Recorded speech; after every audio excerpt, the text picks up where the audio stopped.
ये आपके घर में जैसे ही बनेगा फटाफट से ख़त्म हो जाएगा। Hello everyone, welcome back to my channel.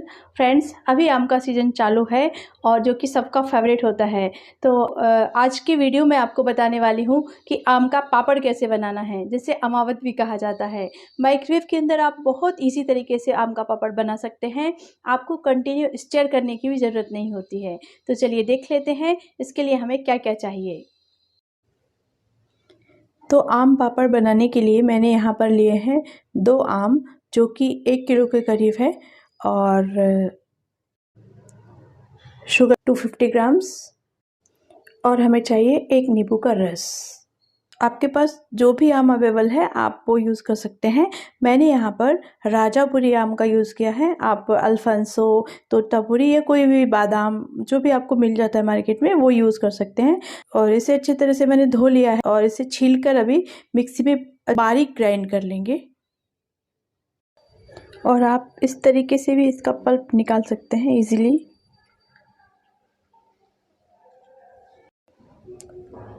ये देखिए,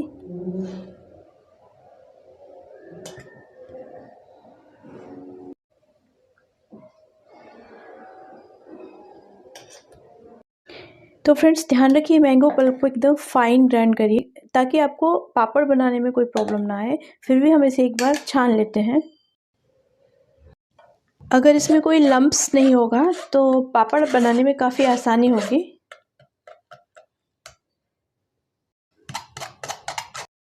और अब इसमें ऐड कर लेंगे शुगर और इसे मिक्स करके 10 मिनट माइक्रोवेव कर लेंगे।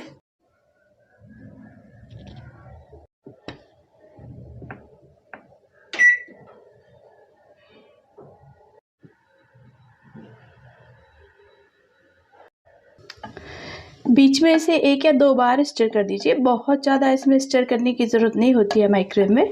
और अगर आप इसे गैस पर बना रहे हैं तो इसे कंटिन्यू स्टर करिए, नहीं तो फिर ये नीचे से चिपक जाएगा या फिर जल जाएगा। इस चीज़ का आप ध्यान रखिए।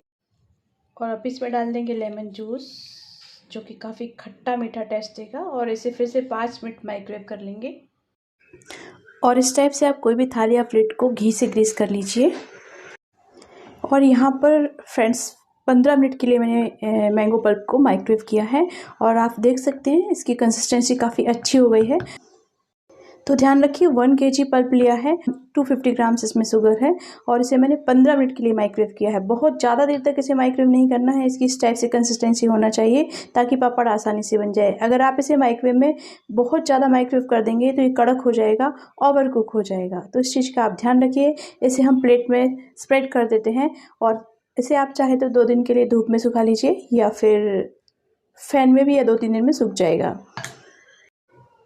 इस तरह से इसको इवनली स्प्रेड कर देंगे और इसे अब 2 दिन सूखने के लिए छोड़ देते हैं। तो मिलते हैं इसे सूखने के बाद। और फ्रेंड्स आप देख सकते हैं आम का पापड़ अच्छे से सूख गया है और इसे सूखने में 3 दिन लगे हैं। एक्चुअली अभी बारिश का टाइम शुरू है और गर्मी में अगर आप बनाएंगे तो ये 1 दिन में ही सूख जाएगा। इसे मैंने पंखे के नीचे सुखाया है और हम इसे रिमूव कर लेंगे इस तरह से। आप देख सकते हैं अच्छे तरीके से ये सूख गया है और इजीली रिमूव हो गया है। और इसे आप मन चाहे शेप में कट कर सकते हैं। ये मैं इस टाइप से रोल बना लूँगी।